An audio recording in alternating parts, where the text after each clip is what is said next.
the Palestinian Ambassador to Ireland, Dr. Jilan Wahba Abdalmajid.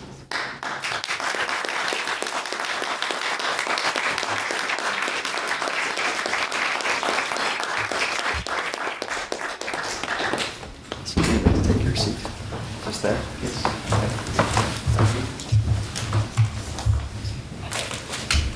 Members of the House, I am incredibly pleased to cordially invite you and welcome you into Riddel Hall in what is the second instalment of our LitTalk series of the 177th session in conversation with the Palestinian Ambassador to Ireland, Dr. Jilan Wahba Abdalmajid.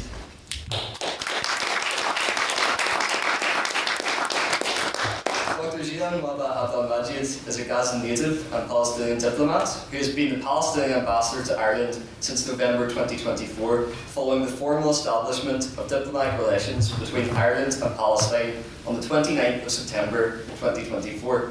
Dr. Abdalmajid began her diplomatic service at the Palestinian Ministry of Foreign Affairs in 1995 as Assistant Chief of Protocol.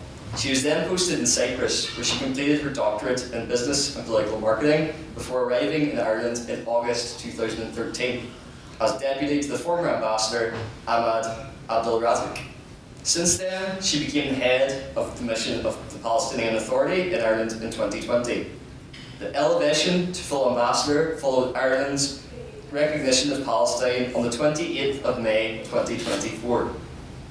In 2021, she was awarded the Diplomatic Service Medal by Diplomacy in Ireland, the European Diplomat, in recognition of excellence in the use of social media in support of diplomatic efforts, and has been considered one of the most prominent female Palestinian voices. Dr. and Ambassador, it is our pleasure as the Literary and Scientific Society to welcome you to Belfast, and we thank you for agreeing to this LitTalk. Before we conduct the interview section of the talk, convened by Daniel Rankin, Deputy Editor of the Guardian newspaper, I would like to invite you to the podium for some opening remarks. Thank you, Ambassador.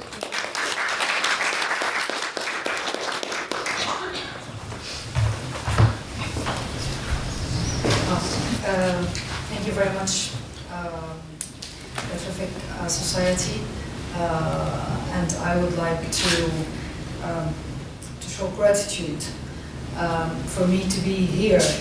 I think this is the third or the fourth time to be in Queen's University, Belfast. It's given me great pleasure to be in with your society for the first time, and hopefully it will not be the last time. And I will talk about the current situation. I will just give a small briefing before I will be open to any questions and the conversations. But I would like to thank you for allowing me this opportunity to be again in Queen's University. So thank you, as I said, for inviting me to be here in the university, and you gave me this opportunity to speak to the LitTalk Society about the situation in Palestine and the ongoing grave situation endured and being faced by Palestinian people as Israel, the occupying power, persists with its colonial, racist, and genocidal acts and crimes against them. In full view of the world, Israel is entrenching its foreign occupation of the state of Palestine, an illegal occupation appalling, nearing in the 59th years, depriving the Palestinian people of their inalienable rights, foremost the right to self-determination and freedom. The new year has thus tragically begun as the last ended, with continuation of Israeli military and settler attacks, not only in Gaza, it's in the West Bank as well, killing and injured Palestinian civilians, destroying properties, terrorizing entire communities, and forcibly displacing more Palestinian families. The arrest and abduction and the detention of Palestinians, including children, adding to the over 10,000 prisoners held captive in Israeli jails, and the constructions of more Israeli colonial settlements across the West Bank, including East Jerusalem, in great violation of international law, United Nations resolutions, and International Court of Justice rulings. Over the past 2 years, Israel's genocidal campaign and relentless attacks on homes, schools, hospitals, and all elements of life in Gaza have resulted in not only the killing of at least 70,000 Palestinians, and these are not numbers, these are not figures, these 70, and I don't want to say 70, 71, 72, all these Palestinians who were killed in Gaza are human beings. They have stories behind them. It's our people, it's our children, it's our brothers and sisters. And sometimes I hate to mention the figures, but it is important because it was a genocidal war. But made it impossible, made Gaza impossible to live. It's not, as I said, the killing, it's the policy of demolishing. Even after the ceasefire, I want just to stop here, even after the ceasefire last October. Since last October until today, more than 400 people, as if there is a ceasefire. It's a fragile, and with all the efforts that's coming from the American administration, President Trump, yes, it was very good to have a ceasefire because the machinery, the killing machinery stopped, but not completely.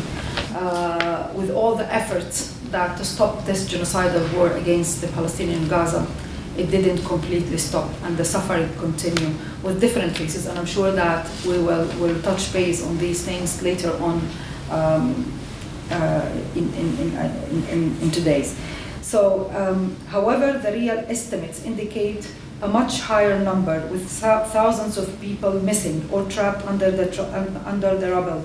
The death toll also doesn't count for the deaths caused by the lack of humanitarian access, lack of health care, and other indirect deaths resulting from this ongoing genocide. It's impossible to fully describe the extent of the suffering and hardships being endured by my people in Gaza and in the West Bank as well. It remains a situation of ongoing agonies amid ongoing atrocities. Palestinians in Gaza continue to be exposed to the harsh elements, not only the killing machinery of Israel, but as well to the environment. With a fragile ceasefire, the US announced it is moving to the second stage of Trump's plan for Gaza. The new Peace Council announced, Executive Council members named, and the Palestinian National Committee has been assigned, with the hope that they will bring peace to the Palestinians. In our reading of the development, we welcome Trump's plan, but that Israel was allowed to commit war crimes without consequence only emboldens its impunity. Countless crimes have been committed by the Israeli government, occupation forces, and armed colonial settlers as part of this illegal colonization campaign. Actually, it's not a campaign, it's a policy. Policy of displacement and erasure of the Palestinian people. Settler terror attacks continue targeting the Palestinians in the West Bank, including East Jerusalem, especially farmers and sheep herds, with settler gangs causing civilian casualties, setting fire to homes and vehicles, and destroying crops lands. This is experienced by our Palestinian population in the West Bank on a daily basis. Like, you know, there wouldn't, any household in the West Bank, whether in the cities is less dangerous than the villages and the towns. They cannot sleep well because every night they might put in their mind, expect an attack coming from settlers, burning vehicles, burning houses, and how many people, how many Palestinians, even before this genocidal war against Gaza, how many Palestinians were killed, burned by settlers, or direct attack to burn them alive by settlers. Rather than holding settlers accountable for their crimes, the Israeli occupation forces continues to abduction, detention, and abuse of Palestinian civilians, including some recently released in the hostage prisoner exchange, and torture, the medical neglect leading in the death of nearly 100 detainees since October 2023. This is occurring under the constant incitements of government officials, including the Israeli Minister of National Security, what they called him. Himself is a settler who last wrote a golden nose pen as part of his pushed to enact the death penalty against the Palestinian detainees, who faces a 99% convictions rate in Israeli military court, typically without evidence and always without due process. I focus on the prisoners' issues because I know that this issue is very important, and you understand it very well, like the Palestinians. Moreover, Israel's finance minister, also settler, has again declared that Israel is advancing de facto sovereignty over the West Bank. And this threat is not only a threat, it's taking active on a daily basis, with many of the settlements units increased on a daily basis, where people, realized recently, it's not realized actually, they will soon realize after the approval of the E1. E1, it's an area that connects East Jerusalem and the West Bank. And this A1, it's a Palestinian land, but Israeli took the decision now to build. So they will connect East Jerusalem with, they will connect the Ma'ali Adumim and East Jerusalem, and Jerusalem as they announced it, their capital. So this area will disconnect the north part of the West Bank and the south part. So this will cause a real problematic to the state of Palestine. And I know that the European Union and the international community called Israel not to, but the Israelis already took the decisions and they have the plan ready to kick off the work and to build these settlements and this area completely. We will talk later on as well, and maybe you have more question about this. Based on the recent report from early 2026, 2025, East Jerusalem has been experiencing an intensifications of the Israeli law, policies and practices. And I focus on East Jerusalem because East Jerusalem is part of the state of Palestine according to the international law. That the UN and various human rights organizations described as serious violation of international law, including potential apartheid and war crime. This include, and I focus on East Jerusalem, and we have to not to forget it's part of the West Bank, it's an occupied territories, it's part of the 1967 borders. The Israelis yesterday, 2 days ago, they start to complete demolish the headquarters of the UNRWA. They just think that when they demolish the UNRWA or assign it as a terrorist group, that would end the refugee cause of the Palestinians or the refugee issue of the Palestinians. Regardless what they think, I am a refugee, and my children, when they ask them, they are a refugee, the descendants of more than 7 million refugees around the world. The rights must be protected, and it is protected by the UN organization. UNRWA is working for the refugees, and it's mandated back in 1948 for the Palestinians until their problem is resolved. So what they did in East Jerusalem, the seizure of the UNRWA, and as I told you that 2 days ago, they demolished it. The forced shutdown of health services, which UNRWA run, the education sector's attacks, and they closed many of the schools that run by the Palestinians.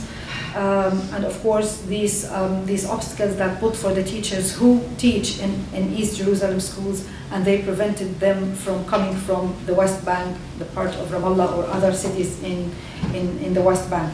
The demolition and forced displacements is going ahead all the time, non-stop.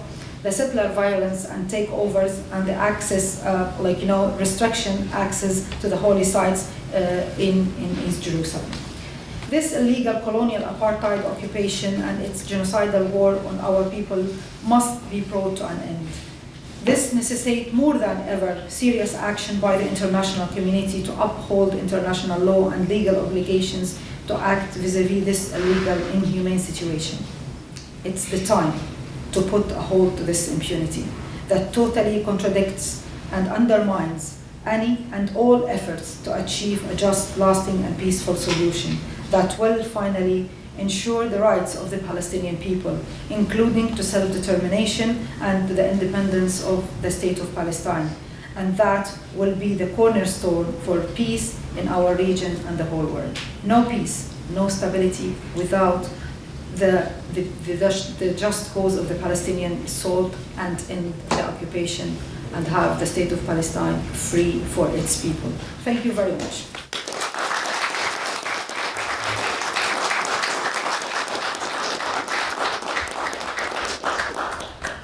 Thank you very much, Ambassador. I think I speak not only on behalf of myself and the Society, but on the University. It is a privilege to have you here today.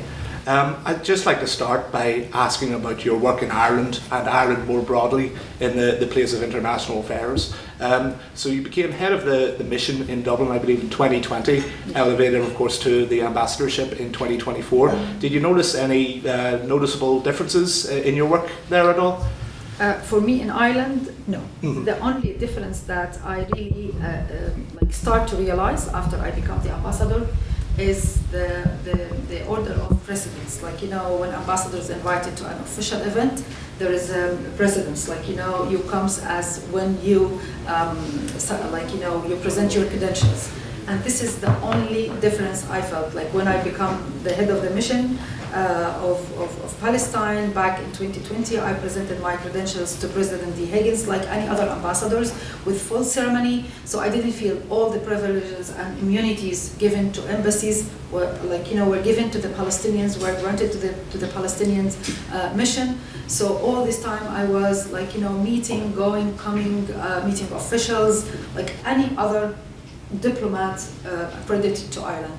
This is the only difference when I present my credential. Of course, I'm proud to be the State of Palestine, called the Ambassador of the State of Palestine, even though the IT card, it didn't change. So I was treated fully as an Ambassador of Palestine. But now, when yesterday we were invited to the first occasion for the President of Ireland to welcome the diplomats, it's the New Year receptions.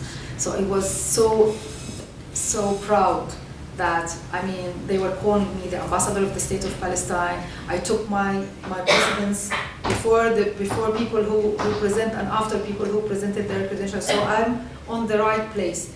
This is something that you feel it, and I feel it that now it's the State of Palestine. I'm very proud, and I'm very proud to be the first ambassador of Palestine to Ireland. So this is the only. I don't know. I've never noticed any other difference, but that shows how Ireland really,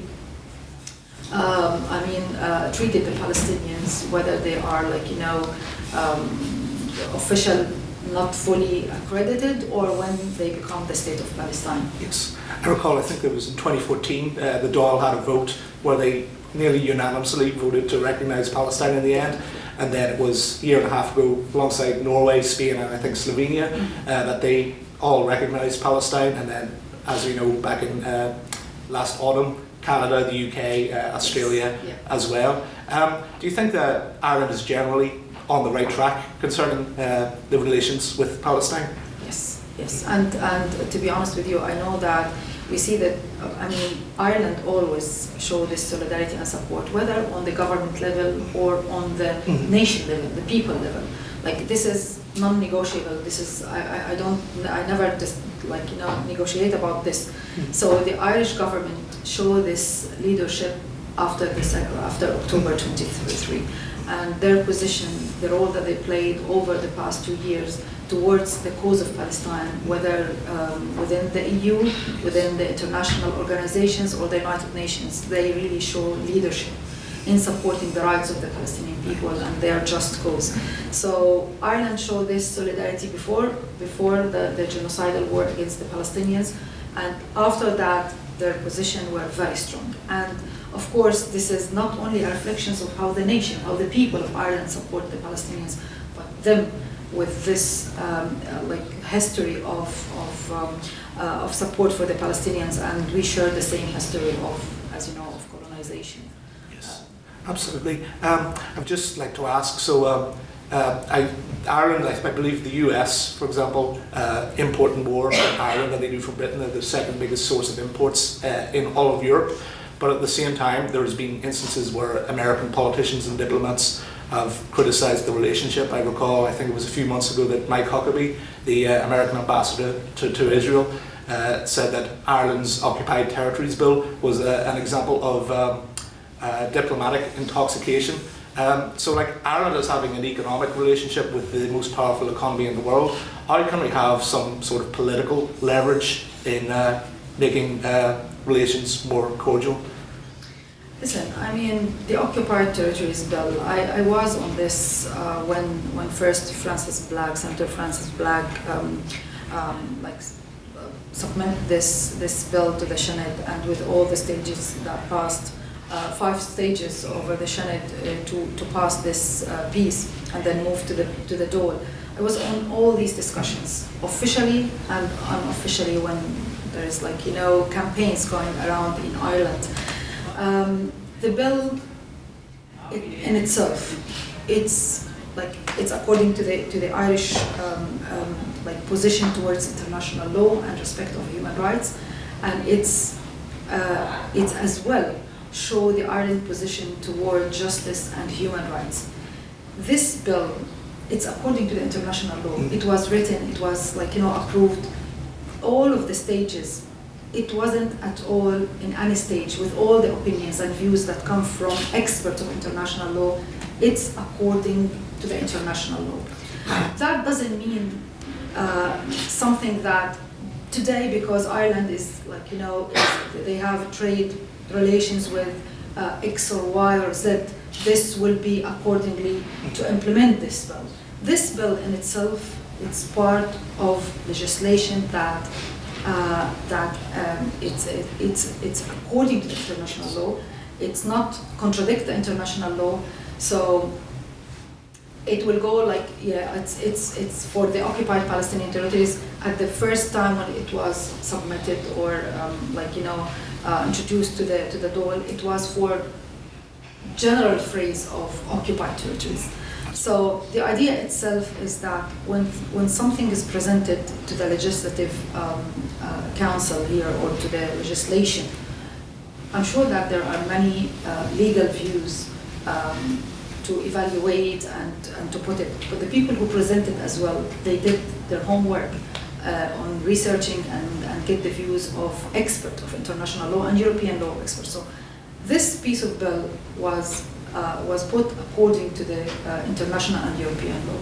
So I don't see that this will contradict, to implement it just for the Palestinian or because Ireland support the Palestinian. It's a piece of legislation that was put according to legal terms, according to the EU laws and to the international law. That's right. I suppose bringing up America, because of course the many UN Security Council resolutions that have been vetoed concerning Gaza, almost all have been American. Do you think America, with the current Gaza peace plan, they really care about peace and stability? They care about peace, yes, I do understand. But definitely, when you think about peace, it's not like the Americans think about peace. It's not like the Palestinians think about peace. It's not like the Israelis think about peace. Everyone think of peace from their own perspective, from their own interest. So what we wanted, from the whole world to think in a way that when I say peace, it means peace. Peace for you, peace for me. I want to live, I want to protect my own people. I want to live in dignity. I want to live really not to kill and to be killed on equal, because every human being on this earth must be treated equal and must get the same rights as you want to give, obligations. So this is how I feel that if this is the intention, definitely we have to support and we have to encourage. If things will be just only from their own perspective, there must be a big question over this. Absolutely. Northern Ireland, of course, went through comparatively a much smaller conflict over 30 years, which ended in 1998. Do you think that there's anything in this peace process that can be brought in from the Good Friday Agreement and the Northern Irish peace? Yes. You know what? The first thing that come to my mind when we like myself and my colleagues read about the Good Friday agreements and the results. The first thing that comes to our mind, when there is a goodwill, there will be always a way. Yes. So that at that time there was a very, very goodwill coming from the Americans, and they mitigated in a very good way. and it brought peace to the island. Maybe you can, okay, it's not 100% as you wish, but definitely it will take time. If it's not this generation, the next generation, things will be moved to a real peace that everyone will feel it, endure it, and realize how important was the engagement of the United States in the goodwill to bring peace to the island. Towards the end of this month, actually it's next week, Ireland will be hosting the Global Alliance for the Two-State Solutions. And it's a big address of the experience of the Irish people of the Good Friday agreements, of the decommission of the arms, of how to bring peace to the occupant. But mainly we wanted to learn from the Irish, it's not only the Palestinians, but it's an international meeting, to learn how the Irish experience was very good, very strong, and they can teach it to others. And we wanted to learn from your experience how you manage 30 years of this peace that brought this island, stop the killing, stop all these problems, and you build on this year after year. It's only 30 years, but I'm sure that within another 10 years, things will completely, your generation will endure a fully 100% comprehensive results or outcomes of this piece of the Good Friday Agreement. Absolutely. We'd just like to talk a bit more about the Palestinian sort of representation in Ireland and the image, because I recall you saying that, yes, 71,000, or these are just numbers, these are people that have been killed in what is effectively a genocide by the Israeli state as somewhat of a policy. Beyond, say, numbers, I recall you at Fila and Phobal back in August, you were talking about the quilts, the remembrance quilts that the Northern Irish relatives of Troubles victims had, and that actually evoked a lot more of the image of the fact that these were people, these were relatives, these were family members. How do you think we can sort of further that Palestinian representation? You know what? I remember that when I saw the quilt and I said, how many quilts we need to put into the people, the stories. It's not only the 71 or the 72 people who were killed, the injured. We have more than 170 people who were injured, and faces life of disabilities. But I don't want to forget as well how many thousands of people we lost over the past years since Israel occupied Palestine. It's non-stop killing machinery. It is a good idea, and we're trying to build up a narrative and to remember all those whom we lost since 1948. It will be, I don't know how many was. The idea itself, it's very expressive, it's very important. It's very important to keep it for the generations. How normal people, how normal families lost their beloved one, and they are put on certain materials that can go for life.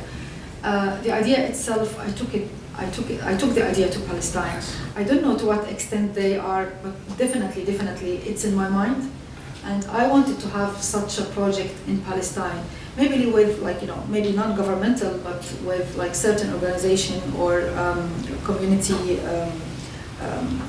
body that would take this and work on that. I found it very, very impressive, and people who have their experience on this work as well, it's part of relief that those beloved are not forgotten. Those beloved is not just a number, and they feel that part of the relief that we build a future for peace. Yes, they lost someone who is really very close to them, but we build a peace. Not on their bodies, no, but from a bad experience that show us how bad war is, and for the future for our generation to remember that we don't want to repeat this. So this is very important, and I like this very much. And I wanted to repeat it in Palestine, and I have it in my mind, even if it's now, maybe later on, after I retire, I might take this myself, because I find it that it's very important for the future generation. Yes, absolutely. I recall about the peace in general. I believe you said you started your career in 1995, which, if I'm not mistaken, was the same year or the year after the Oslo Accords, and also the year that the Israeli Prime Minister Yitzhak Rabin was assassinated by an extremist after supposedly giving too much concessions. So the areas of the West Bank that have been settled by really extremists against all international law has been something probably not new to you at all. How have you sort of seen engagements with the West Bank over the past 30 years? Has it really changed a lot or towards peace? Because it seems to be quite overlooked compared to the genocide in Gaza. So it's non-stop policies of dispossession, of displacement, of colonization, and we realize this year after year. Over the past 30 years after the signing of Oslo, I mean, there were only a few settlements built in the West Bank. Now, Israel controls over 60% of the West Bank and built more than 270. I mean, if I want to get the right number, it's 300 and over settlements and outposts, and most of them they legalize it with almost near 1 million. The exact number is almost 900,000, and it's according to OCHA, it's 890 something settlers live in the West Bank. These people, these settlements, were built on the stolen lands of the Palestinians. Stolen lands. They confiscate lands, they take it according to their orders, and they build settlements. And they brought, and they will continue to bring people from around the world to live in these settlements with so much incentives to allow them to come in. When the Israelis themselves, they killed Rabin, we the Palestinians, every single Palestinian, even small children, they realized that peace process is dead at that time. And we realized that we will not go anywhere. But because we are responsible and we wanted to protect our people, to protect our rights, we continue in such a process because we decided to take this peaceful path. And we engage and coordinate this work with the international community. We get the support from the international community and you, and with our rights. And even though after 30 years the whole situation changed, as I said, like before, it was only a few settlements with a few settlers, less than 200,000, and now it's almost like 900,000. You see that commitment of Israel to any peace process with the Palestinians, it's not respected. We have more than 7 million Palestinians live between the river to the sea, as well the Israelis. Even in certain statistics, we have even more, 200,000 extras Palestinians live in this area. This population, it's make a nightmare for the Israelis. But if they think that, I mean, this is our land, we're deeply rooted in this land, and we will never give up our rights to this land. And we accept the compromise when we signed the Oslo that we have our own state of Palestine and our Palestinian state on the 67 borders. And we were real about peace. They would realize that this wouldn't lead to any peace. Yes. There is no commitment from the Israelis. However, for the past 30 years, the Palestinians were committed to advance and to talk and negotiate and take every aspect in the international law to take it to a different level, to implement it to a different level.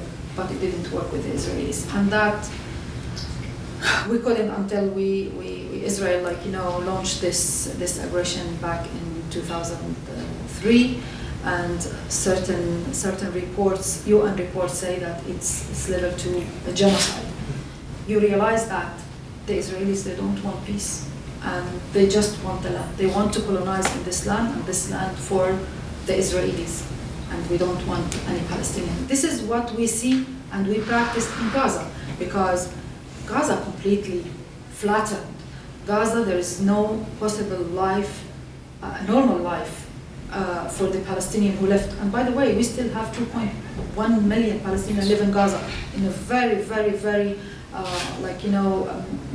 miserable conditions. This is what they want. They want more, they killed Palestinians, they want to displace the Palestinians, and they did. We have more than 200,000 Palestinians left Palestine during this war. I'm not sure about the figure, but around this number. With the many people injured, their injuries can go for life. With the many people who lost life, as I said, not as directly by the killing, bombardments or attacks, but like normal people, like cancers, diabetes, liver problems, children. You know that we have in Gaza 60,000 pregnant and breastfeed women, even though during the war. So life continues, production of war continue, and the people wanted to have life. The life is stronger than death in Gaza. I will give you one or a couple of figures about education, and during this war we graduate more than 200. Recently it's 200 doctors, 200 doctor graduates in Gaza. And I know that when I'm saying this, it's not I read this. I know from my relatives, from the first couple of months after this genocidal war, even though with with fear and miserable life under the attack, the daily attack, day and night attack from the Israelis, students, they're into universities, and many of them graduate. They didn't stop. I cannot say that everyone was able to continue their educations, but whoever have a mobile, the only thing that was working during this war, the telecommunication. Telecommunication, not for our reasons, for their reasons, and you know why telecommunications, network was fully worked. Okay, certain days is not completely working, but it's the only way that Israel can control the people. But we took the advantage of it for the students who have access to internet to finish their educations. And universities, even though most of the universities have completely demolished, or some of them still have, but with the iClouds, with all these technologies, we manage to communicate with certain students, certain teachers, and the education process continue, even though it's not as we want, but it is. And many graduates during these couple of years from the students, and that gives you as well a sense of how education is very important, how life is very important. We're not people who were created to be killed or to kill or to be other than a people who love peace and wanted to live. Absolutely. More on education. I think you mentioned upstairs about the various Irish universities giving scholarships for Palestinians. Just for those who are unaware, could you explain how and to the extent and how the scholarship program has been laid out so far? I know that before the war, we started a program. We worked here in Ireland to build a system of support education. Ireland support education in Palestine in different ways. Yes. I'm talking about this before 2023. They support the education. They support the honorable part of this education and health. When we arrived to Ireland with my previous ambassador back in 2013, we realized that we don't have scholarship for the Palestinian students. And every time I read, okay, the Palestinian students, they have many scholarships in many different places in Europe, in Asia, in America. Why not in Ireland? Why the Irish people are really of great support to the Palestinians?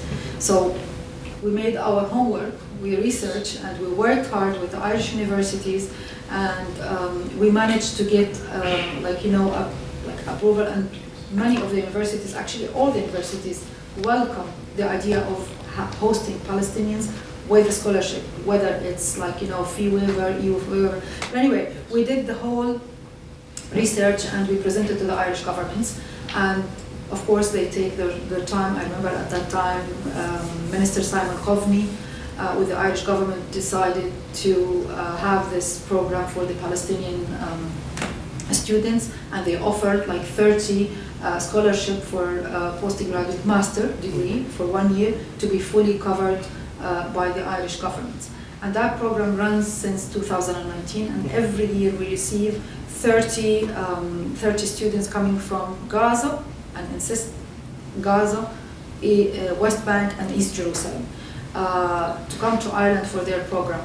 And they are, I receive every year those students, or part of these students.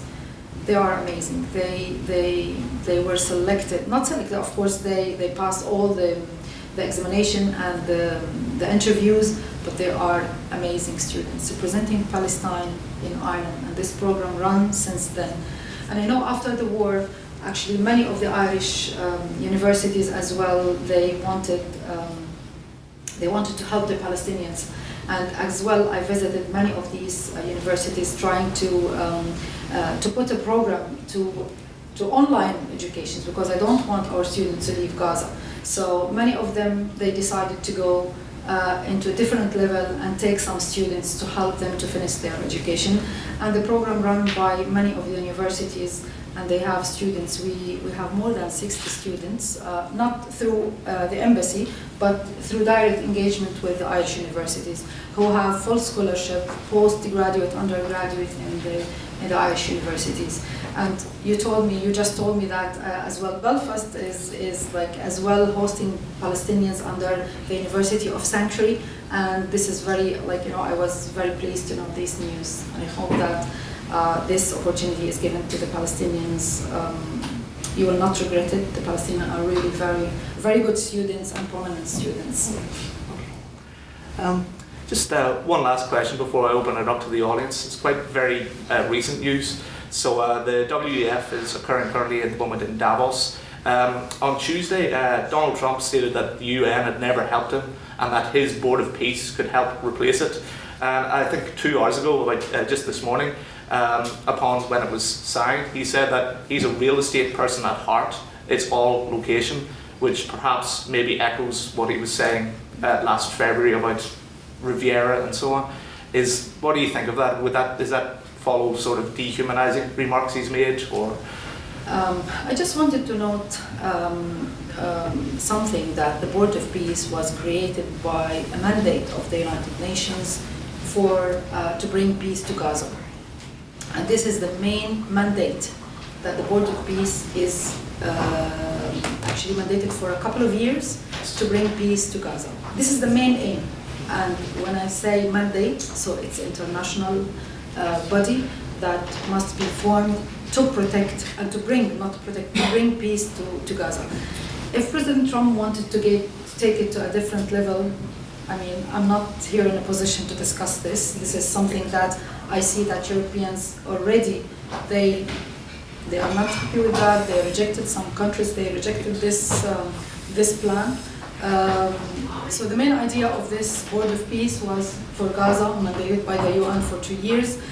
They formed the main body. There is an executive body, and there is the National Committee, the Palestinian National Committee, that will take over with some responsibilities over education, health, and to rebuild Gaza.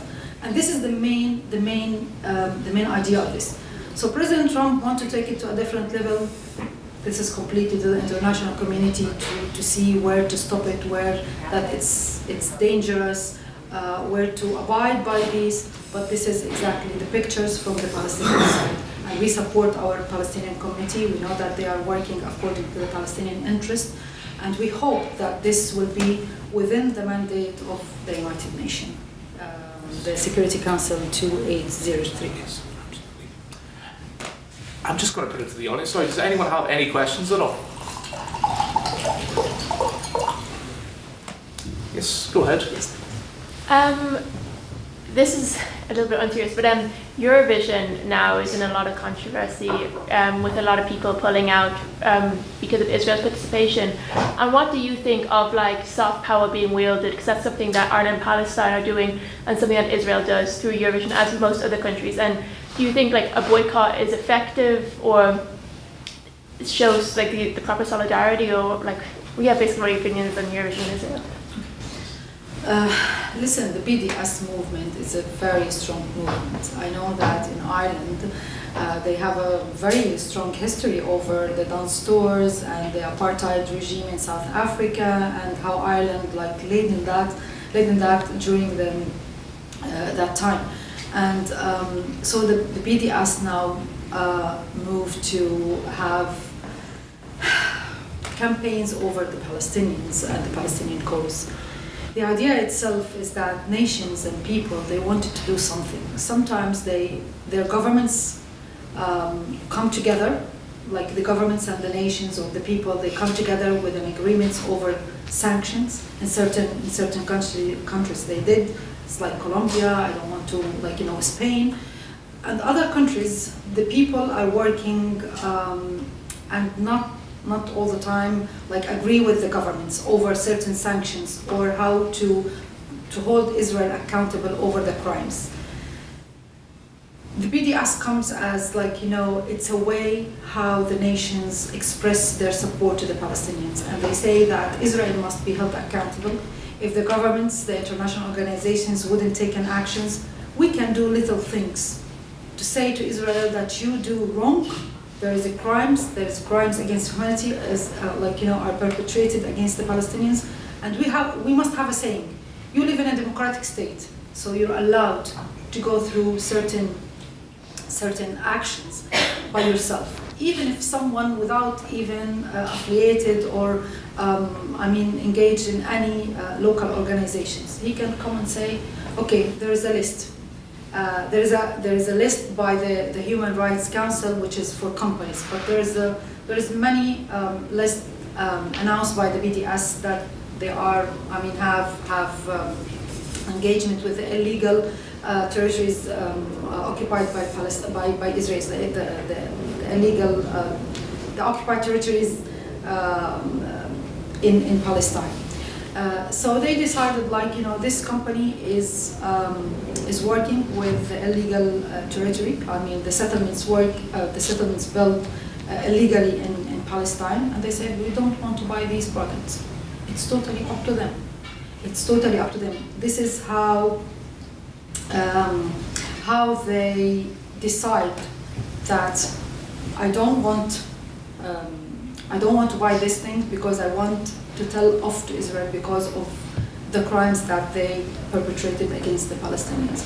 So, as you live in a very democratic state, as you have the freedom to decide what you want, so this is part of actions that people can take. Of course, some countries might take these actions and put sanctions over Israel in certain areas, and there are people actions. BDS movement shows some kind of reflections from the normal people towards the violation of international law by Israel. So they decided to take this. So with full respect to everyone who decided that I wanted, as a matter of principle, to take this action. It was an idea that works with South Africa, and now many people, they are angry of what Israel is doing against the Palestinians, and with a simple way to boycott certain kind of products produced by illegal settlements in Israel. I'm not saying boycotting Israel. I'm saying maybe they say boycott Israel, but when it comes to official, they say boycott the settlements or produce in the settlements in the occupied territories. So this is kind of ways for the world to decide how I want to respect international law and to take action over these atrocities and over these crimes that perpetrated by Israel. You had briefly mentioned there Eurovision, for example. Do you think that the boycott of Eurovision will have a political effect at all in Israel as part of the cultural boycott? You know, it's not everything in this world must have an effect. Sometimes to act with principles, with moralities, with respect to the international law and to the humanity itself, it means a lot to the people. Like, I know that the RTE will not broadcast the Eurovision. So this will harm Israel because they said that there is the people, the world can tell you off of what you're doing. If I mean the international community or ICJ or others, they cannot stop you from doing or from behaving or doing crimes. This is something that I mean the communities can do. Yes. And we see this happen with Russia. Yes. I mean, after their invasion to Ukraine, I mean, they stopped even the teams in football, in many issues. Like something like this against Israel to tell them off that you are violating international law wouldn't harm, but you will be happy with yourself. You will be happy that I did what should be done, even if it's a little thing. Go, Ryan. In your remarks, you talked about how the Israelis don't want peace, and how the two-state solution in recent years has become less achievable in many people's eyes, like it's not going to happen. There was a Palestinian student who studied at Queen's here a few years ago who wrote a very interesting book on alternative long-term political solutions. He proposed some sort of like confederation model. It'd be too complicated to explain in this question, but my question is, do you think that the Western world, the Palestinian Authority, being wedded to two-state solution as the model for a long-term political solution is the right one, or is there alternative models that are going to have to be thought through and looked at in order to achieve a political solution? Thank you. Listen, it's for the time being, the only viable solution, maybe it's not only me, but the international community see that is the two-state solution. If I want to think of the one-state solution and say it's the Israeli state, it will be an apartheid. As I said, there are two people live on this area between the river to the sea. It's 7 million Palestinians, more or less, are Israelis.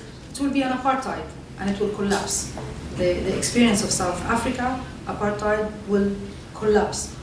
And I don't think that the international community, the Western community, wanted Israel to collapse.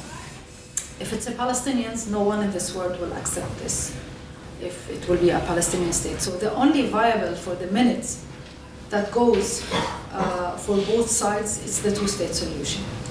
Maybe in 100 years, these two people, they come together and say, we want to live together, whatever they want to call it. This is up to them. But for the time being, this is the only viable solution that could bring peace and stability to the region. This is how I see it. This is how my leadership and the Palestinian Authority see it. Take Luke. So you talked in your opening remarks and the first couple of questions about your good working relationship with Ireland, since you've obviously had a relationship with Ireland since about 2020. My question would be, has there ever been any times there's been strains in your relationship with Ireland, any problems, or just any times where your relationship to, say, the Irish government or just Ireland in general has been less good than you've described it? To be honest with you, no. Yes, sometimes there are certain areas I thought that the Irish people are really willing to do more, and the government didn't come to the same level. And it's always good for me to see this and to expect that with more pressure that come in certain areas coming from the people, the government will go ahead with these according to the interest, of course, of the Irish people. But always, I've never been disappointed to that extent. Like now, everybody's talking about occupied territories. Well, I wish that to see this soon be taken or active or like act the occupied territories well, and I trust that at some point this will happen, coming from the Irish government. It's always in a democratic state when people are given the freedom to express themselves. You will never be absent of what's going on, because there will be always a channel to express, to take the people's opinions and to people's views. And when it comes to Palestine, I trust that the Irish people are always supportive of Palestine. So we keep this, between the nations, the people of Ireland and the governments. But I know I've never faced any disappointment over this, to that extent, to show. Yes, from yourself. Yes. As someone from Turkey, the Turkish people support the Palestinian cause a lot, as well as multiple other countries. As you're the ambassador to Ireland, we have talked about at majority from the Western point of view, but talking about countries more closer to Palestine, or people like Southern American countries or countries far and wide. Has that, do you think, made a difference in the terms of Israeli government's stance on what they're doing, or has that reached Gaza or any other Palestinians? That's one question. Thank you. You mean that if there is a close country that they can have access to Gaza, you mean? Yeah, have our stance as the people or other people from maybe Egypt or South Africa? No, Israel is controlling all the borders in Gaza, the West Bank. Even me, I'm holding a Gaza passport, Gazan ID. First of all, if I want to go to the West Bank, I need a permission from the Israelis. But even though no access to the Palestinians from the Rafah crossing now is closed, any UN organizations or international organizations want to come to Gaza, they must coordinate with the Israelis. They will be allowed from different access. So there are Doctors Without Borders, there is UNICEF, there is others who can come into this. It's a very dangerous area, but they given permission to go to Gaza, and of course there is a special coordinations between these organizations, international organizations, and the Israelis, so they are protected. However, the World Kitchen, who worked in Gaza during the war, they have been attacked and killed by direct bombardment by the Israelis. So it's unsafe. But there is some kind of coordinations between those organizations and Israel to allow their staff to be in Gaza. But other than this, no, it's completely and total closure. Just take one more question there from yourself. Hello, this is not a statement aiming to justify the acts followed by the State of Israel. But what are your thoughts on the events of October 7th? Sorry, what? I'll stand up. Hello, this is not a statement aiming to justify the acts followed by the State of Israel, but what are your thoughts on the events of October 7th? Okay. Listen, we were very clear at the beginning that the Palestinians who choose the peaceful path towards any settlements with Israel, we wouldn't allow ourselves to accept killing of any innocent or to take hostages of civilians. So this is totally our position from the first few days after the 7th of October. It was a major thing that we see that now, things are really getting in badly towards for the Palestinians. And day after day, after I see what's happening to my people and the suffering for Gaza, I realize that the intention of certain people to take such an action However, I don't want to say anything on their behalf.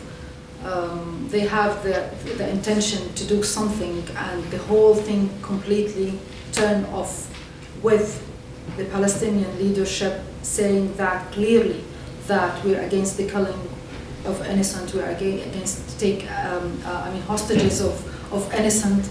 The Israelis took the maximum response to such attack, and it's a destruction of Gaza. It's killing, it's genocide. And as I said that UN reports said that these atrocities against the Palestinian Gaza amount to genocide. So you cannot just put this in comparison. And this is our position. And you can speak about this for days, but this is the official position of the Palestinians. I don't like to see my city destroyed, flattened, and there is intentions of the Israelis. It's not actually intentions, it's actions, that their intention and their actions toward displacing the Palestinians. This is rejected by all the Palestinians. And this is what we see after 2 years of this genocidal war. It's not a matter of revenge. It's a matter of policy of displacing the Palestinians and take over the land of the Palestinians. This is how I see it. Ambassador, it was a privilege having you here. Thank you very much. Thank you very much.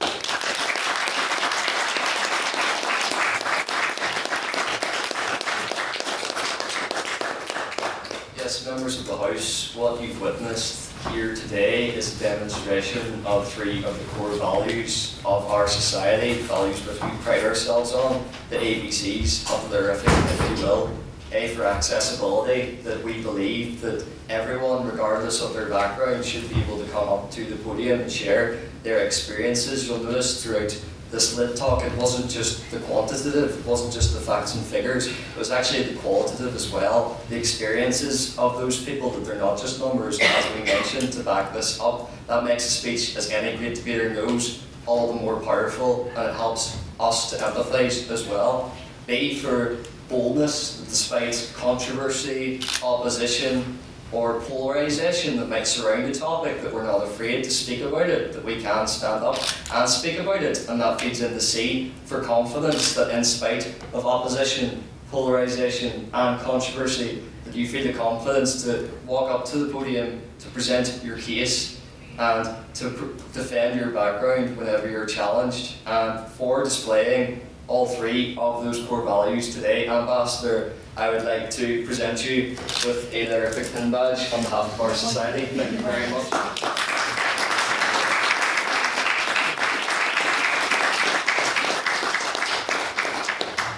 And finally, I would like to thank all those who have been involved in this LitTalk today. I would like to thank our events officer, James Turrish, for his amazing work. I would like to thank Queen's University Belfast for hosting us in Riddel Hall. I'd like to thank Daniel Rankin for conducting an excellent interview, and for you all for being part of this important dialogue. And finally, once again, I would like to thank Dr. Jilan Wahba Abdalmajid, Ambassador, for your contributions. So thank you very much all for joining us, and I call this meeting adjourned.